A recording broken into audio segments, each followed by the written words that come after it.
বাংলাদেশের ছাত্র জনতা, আমি তোমাদের হিংসা করি। হ্যাঁ, আমেরিকায় বসে আমি তোমাদের হিংসা করি এই জন্যে যে তোমাদের হেড অফ স্টেট অথবা তোমাদের আজকে যে অ্যাডভাইজারি কমিটির যে চেয়ারম্যান, ও হচ্ছে মোহাম্মদ ইউনুস, একজন এত নলেজেবল মানুষ, একজনকে সারা দুনিয়ায় যাকে সম্মান করা হয়।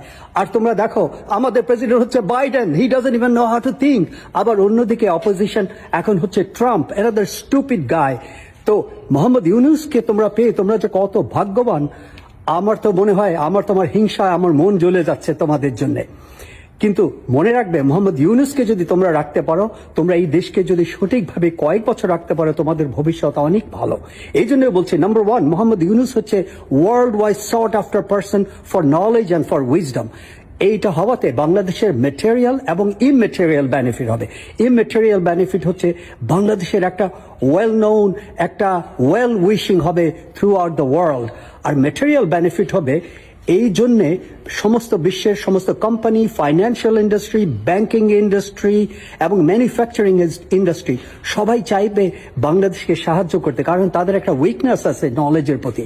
America is a knowledge based economy. ওরা সবাই চাইবে তোমাদের সাথে বিজনেস করতে। তোমাদের খালি ভালো ইংরেজি শিখতে হবে আর গভর্নমেন্টটাকে স্টেবল রাখতে হবে। Best of luck.